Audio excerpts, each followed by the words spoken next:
God's vision for places is for spiritual, cultural and social transformation. It starts in a garden and ends in a city. How have we ever not read the Bible through place? When your city was conceived in the heart of the Father in heaven, what did he see for it? What did he dream about it? What was it?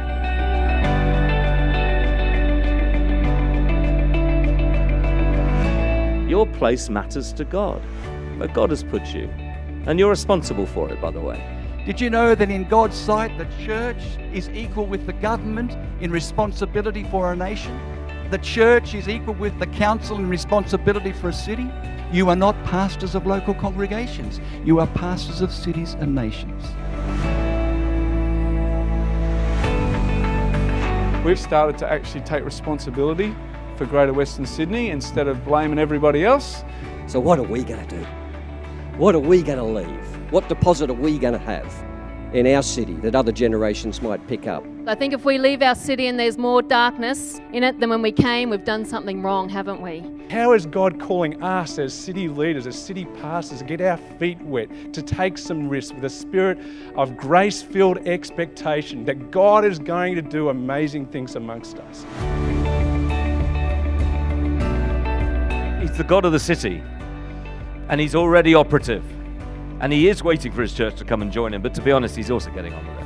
I'm called to the church, but I'm also called to minister out there in the marketplace, right there on the cold face where people are suffering every day.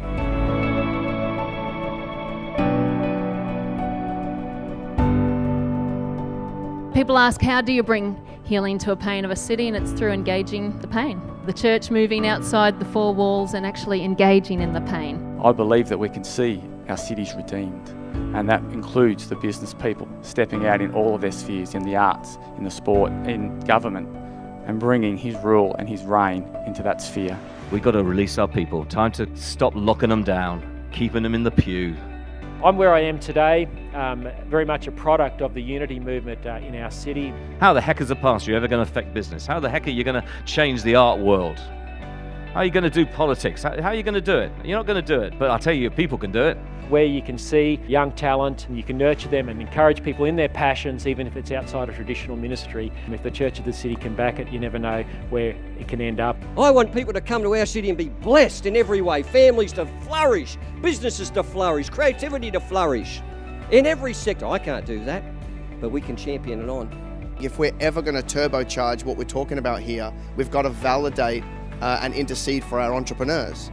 They prosper in business when they have a local spiritual covering interceding, and they bring those spoils back into the church to make sure it's well funded and everybody wins. What has to happen between where we are and where we need to be is the element of the leader's courage. Because if you are called to transform your place as a church, you will not do that on your own. You are called to be the body of Christ. Your church is not God's gift to the city. The body of Christ is God's gift to the city. When leaders are more present to each other, God becomes more present to the city. What we do together is actually more important than what we do. God is blessing the ministries where churches are coming together to do things together in a way that no church on their own could achieve. People say, how are we going to transform our city? I said, get together with some pastors and some Christian leaders and start praying. Or what's the strategy? Start praying. So now there's pastors in Inverell who have my back and I have theirs, and we back each other in prayer and relationship with a shared understanding of weakness. We need each other. Some of the axioms that have really carried along our city movement have simply been the idea that when we love each other and love Jesus, we can do anything. I just felt so loved, so welcomed, so affirmed, so celebrated in my uniqueness and the unique gifts that I have and we have as a church, and just fell in love with these people. And that needs to be the driving energy behind what God is doing in each of our cities. The seedbed for what God's going to do is built out of humility, the foot of the cross, humility. This isn't about me and my denomination and my career, but actually it's got to be about the kingdom.